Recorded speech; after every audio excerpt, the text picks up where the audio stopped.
आदरणीय गुरु सत्संग जी, श्रीमान सर हरि सिंह जी और हरदीप कौर जी, उन्होंने प्यारा परिवार, सारे संत महापुरुषों के सौगुरां के सेवादार ने और पहला तो ही उन्होंने सौगुरां के चरणों खोलने का स्नेह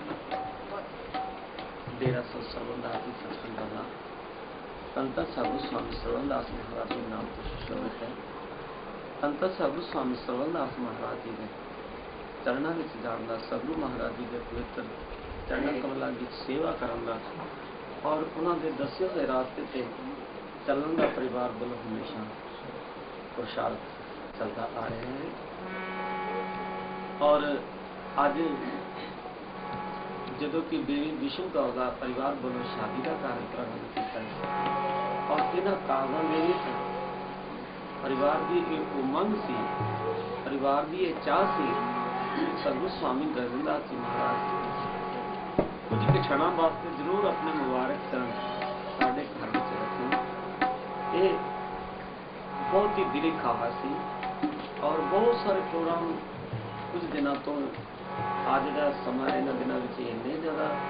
व्यस्त हुए महाराज जी, दिन भी एक किस्म का रात भी सारा इन्होंने कारजां की संतां की सेवा में निकलना है। व्यस्त समय के कुछ समा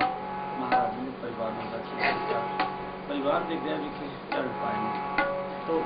इदा के मौके जिंदगी कभी कभी मिलते हैं। सतगुरां दे घर विच आउणे हुंदे ने कदी कदी, सतगुरां दे घर विच आउणे हुंदे ने कदी कदी, सतगुरां दे घर विच आउणे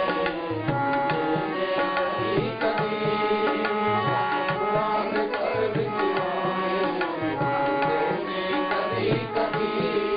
सतगुरां दे घर विच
मौके मिलते ने कभी कभी, जीवन ऐसे मौके मिलते ने कभी कभी, सतगुरां दे घर विच होने मिलते ने कभी कभी, सतगुरां दे घर विच होने मिलते ने कभी कभी,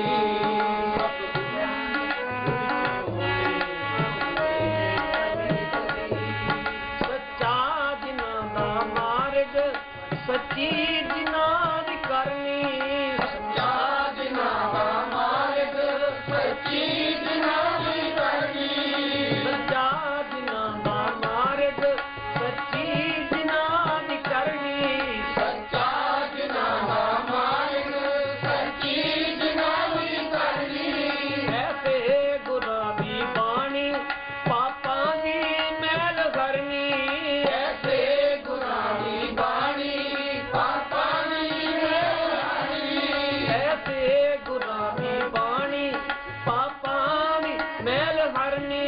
सतगुरां दी अमृत बाणी गाउने कभी कभी, सतगुरां दी अमृत बाणी गाउने कभी कभी, सतगुरां दे घर विच आउने मिलते कभी कभी, सतगुरां दे घर विच आउने मिलते कभी कभी,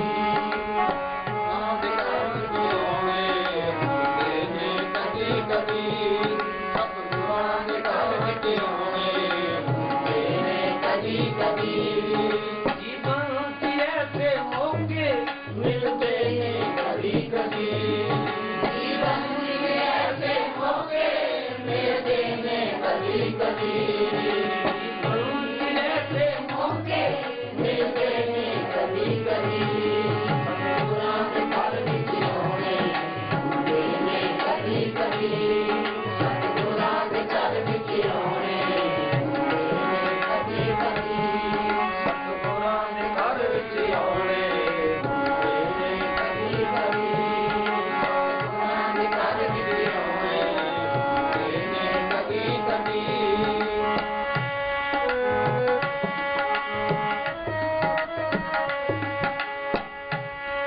सतगुरां दे प्रेम रस्ते